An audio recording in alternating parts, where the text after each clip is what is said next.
Assalamualaikum warahmatullahi wabarakatuh. Hamdan wa syukran lillah. Salatan wa salaman ala rasulillah wa ala alihi wa sahbihi wa mawalah amma ba'du. Bersyukur dan ikhlas kepada Allah. Salawat bertangkaikan salam kita haturkan kepada baginda Nabiullah Muhammad sallallahu alaihi wasallam. Beliaulah sang revolusioner dan beliaulah yang mengajarkan kepada kita apa arti dari ketuhanan. Di dalam dinamika ekonomi global yang semakin pelik dan juga kompleks, merujuk kepada nilai-nilai keislaman dan juga prinsipnya semakin relevan dan semakin bisa kita ejawantahkan dewasa ini. Maka dari itu, sejarah dunia menjadi saksi bahwa Islam senantiasa bisa yang dipelopori oleh Rasulullah Shallallahu Alaihi Wasallam menata ekonomi demi kesejahteraan umat.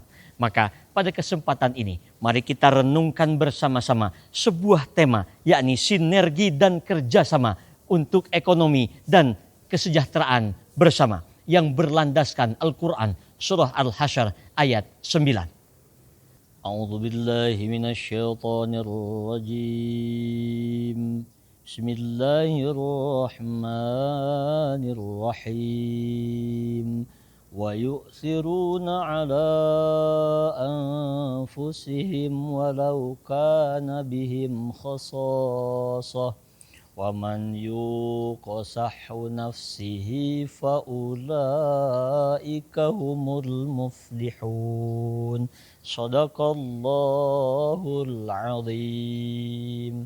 Yang artinya mereka orang-orang Ansor lebih mendahulukan kaum muhajirin daripada diri mereka sendiri. Padahal mereka dalam keadaan kesusahan pula. Maka barang siapa yang dipelihara kekikirannya oleh mereka, maka orang-orang itulah yang beruntung. Maha benar Allah dengan segala firman-Nya. Dari ayat di atas kita dapat mempelajari bahwa kaum Ansor dan Muhajirin menerapkan sinergi dan kerjasama bagi kesejahteraan umat yang merupakan tidak luput dari peran Rasulullah Shallallahu Alaihi Wasallam. Sejarah Islam mencatat bahwa Rasulullah Shallallahu Alaihi Wasallam ketika datang pertama kali di kota Madinah memberikan satu langkah strategis yang memberikan pengajaran kepada kita, yakni Rasulullah membangun sebuah pasar yang mana pasar tersebut menjadi sebuah pertentangan untuk menyaingi pasar kaum Yahudi pada saat itu. Secara tidak langsung kaum Ansor dan kaum Muhajirin terikat secara emosional oleh Rasulullah Shallallahu Alaihi Wasallam.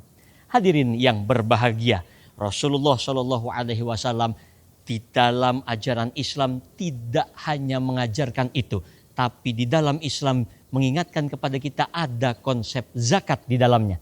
Syekh Yusuf Al-Qaradawi memberikan pengajaran bahwa konsep zakat bukan hanya sebatas ibadah belaka, tapi terdapat 3 hal inti, 3 hal fungsi yang terdapat di dalam zakat. Yang pertama, fungsi ibadah.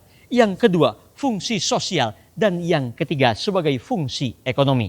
Dari hal tersebut, kita dapat pahami bahwa zakat amat sangat berperan bila disinergikan, bila bekerja sama kita semua untuk membangun ekonomi umat.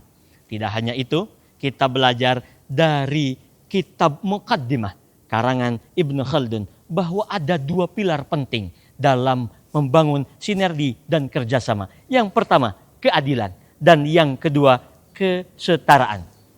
2 hal ini menjadikan kita hadirin sekalian untuk terus mengingat bahwa dalam membangun ekonomi dan kesejahteraan perlu ada keadilan dan kesetaraan. Hadirin sekalian, kita perlu pahami bahwa dewasa ini ada cendekiawan Islam yang juga memberikan pengajaran kepada kita di dalam nilai dasar perjuangan untuk himpunan mahasiswa Islam, yakni Nurholis Majid, bahwa di dalamnya ada 2 pilar utama yang memberikannya pengajaran. Yang pertama, keadilan sosial dan keadilan ekonomi.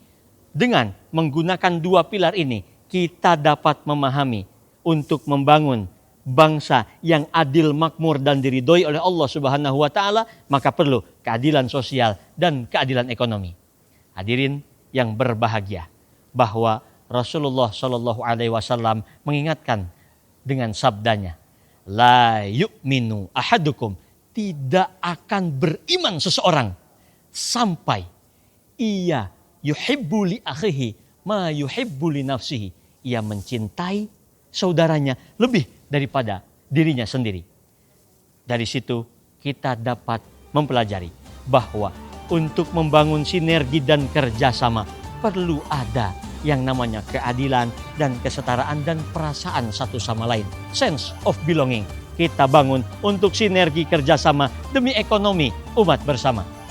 Demikian yang bisa saya sampaikan. Wallahul muwafiq ila aqwamit thoriq.